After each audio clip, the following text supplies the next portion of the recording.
So now we know how to draw Newman projections. We know how Newman projections can be either staggered or eclipsed. We saw how something like ethane, where it's just two different CH3s bonded, can either be in a staggered conformation or an eclipsed conformation, and how the energy changes depending on if it is eclipsed or staggered, with the staggered one being more stable. So now we're going to take on a little bit more of a challenge. We're going to look at butane. So butane is a molecule that's a little bigger than ethane, but essentially we're going to go through the conformations of butane, and we're going to look at the Newman projections of butane, and we will learn about a new type of strain in this process, and we'll be able to fully characterize the energetics of all the different conformations. So to start out, we're going to just look at this conformation here that I just held up to the screen. When the face looks this way in the plane of the board, and we'll call this conformation 1, and we're going to redraw conformation 1 now as a Newman projection. So conformation 1, again, this CH3 is close to my forehead, so we're going to put the CH3 right there, and the hydrogens are coming out on either side, so one hydrogen is here, one hydrogen is here. And then as far as what's on the back, well, we have the CH3 that's closest to my chin, so that's down here. And then we have the other hydrogens here and here. And again, we'll call this conformation 1, so we'll just label it 1. And when we look at this conformation, with what we already understand, we can say, is this eclipsed, is this staggered? Take a moment, pause it. Is it eclipsed or staggered? All right, unpause. This is staggered. We have all these 60-degree angles. So I'm just going to write an S for staggered to start out. But what we're going to see soon is that all staggered conformations are not made equal. So we'll see that soon. But we're going to take this conformation, we're going to rotate around it 60 degrees to get a new conformation. So we're going to rotate the back.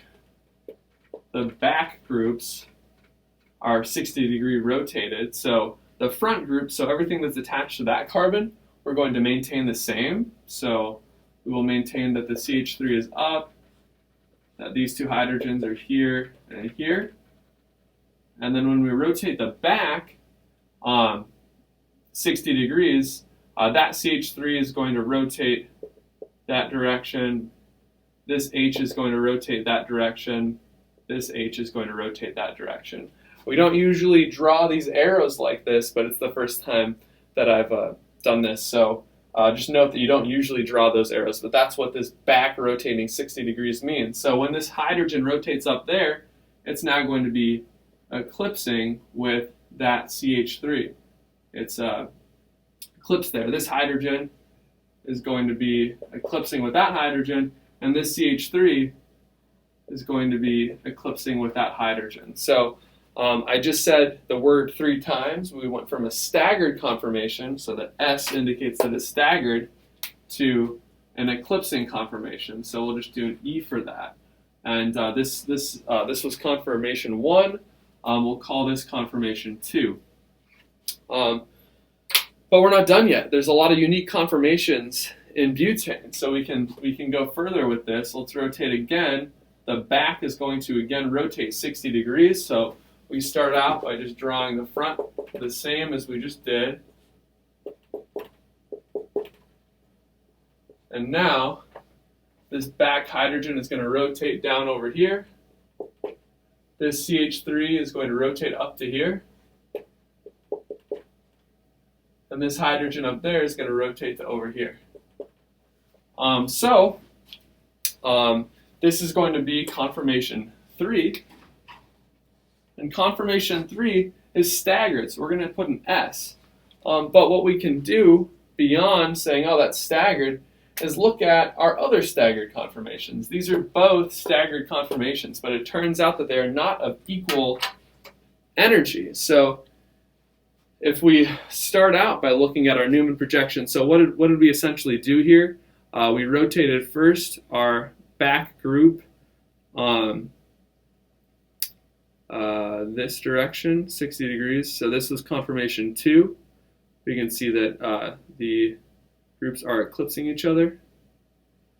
And then we did a second rotation to get back to staggered. But now we see that in this staggered conformation, these big CH3 groups are a lot closer together than they are when they are in the starting conformation. So this is conformation 1, this is conformation 3, and we see that those groups are close together. So that's actually going to be a destabilizing interaction, having big groups together.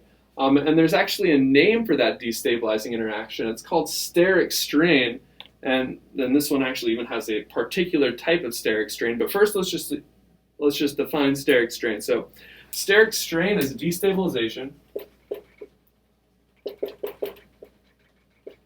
Destabilization resulting from two atoms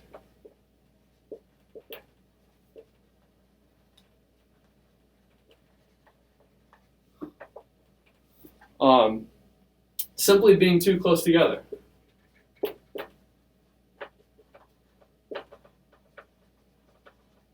So this is really just a physical thing. If I try and put this marker in the same space as this marker, I can't do it, right? I can't put those in. Atoms are real things. If we try and put them too close together, they're going to run into each other and be destabilizing toward one another.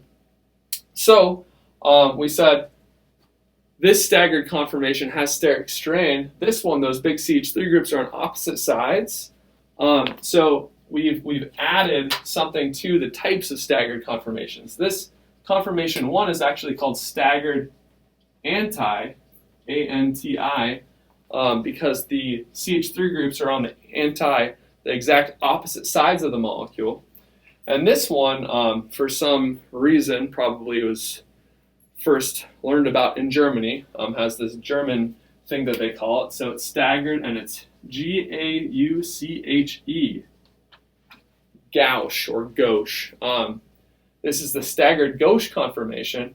And again, this conformation has steric strain, so it is less stable than this conformation that we started with. Again, we're not done. We can still keep rotating. So we're going to do another 60-degree rotation. We're going to keep the front the same still. We're rotating the back. So when we do that, we have the front the same. And that CH3 is rotating. And it's now going to be eclipsing with that CH3. And the hydrogens themselves are also rotating down, or rotating clockwise is how we've been doing it, to also eclipse with the other hydrogen. So again, this is our fourth conformation. It's eclipsing, and again, we have to kind of compare it to the other eclipsing conformation. So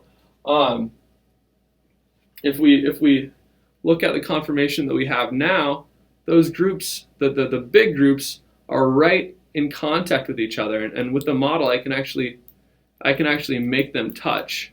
So we see that when the CH3 groups eclipse with one another, it's probably going to lead to a lot of this steric strain and additional destabilization compared to conformation 2, where we are eclipsed, but we don't have the really big groups eclipsing one another. And for that reason, we just call this one eclipsed. We call this one fully eclipsed, when those two large groups are in the same plane. So at this point, we've kind of done all the conformations, but we still need to rotate back to this starting place, 60-degree rotation by time. So I think this is a good time for you guys to pause the video right here, and I want you to supply 3 additional conformations of butane. And when you think that you've done 3 additional 60-degree rotations, that will be all of the possible conformations. And once you've done this, you're going to unpause the video, and I will have filled in the rest of what we have. So pause the video now to do that.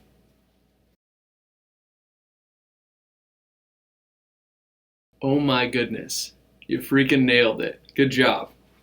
Yours look exactly like mine, and you did it all yourself. Congratulations. Woohoo! We have the remaining 3 Newman projections, and that was with a 60-degree rotation. So again, we still need to classify these different Newman projections. So we call this one 4. We're going to call this conformation 5.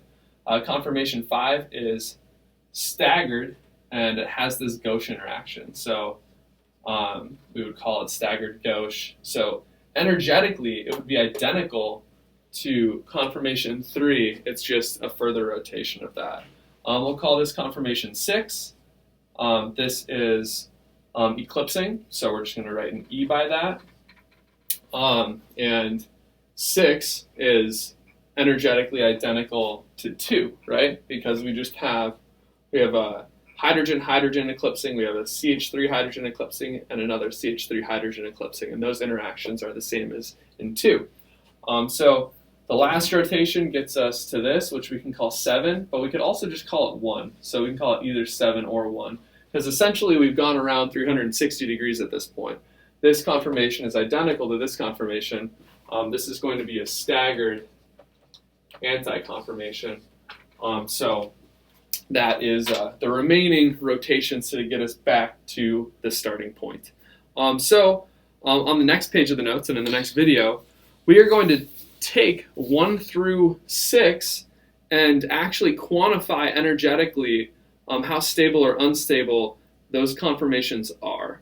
And we're going to draw those conformations on an energy diagram. So make sure you filled all of this in, because we're not going to be looking at these anymore. You're going to be looking at them on your paper, but then we'll be counting up each of the interactions to get the energy values.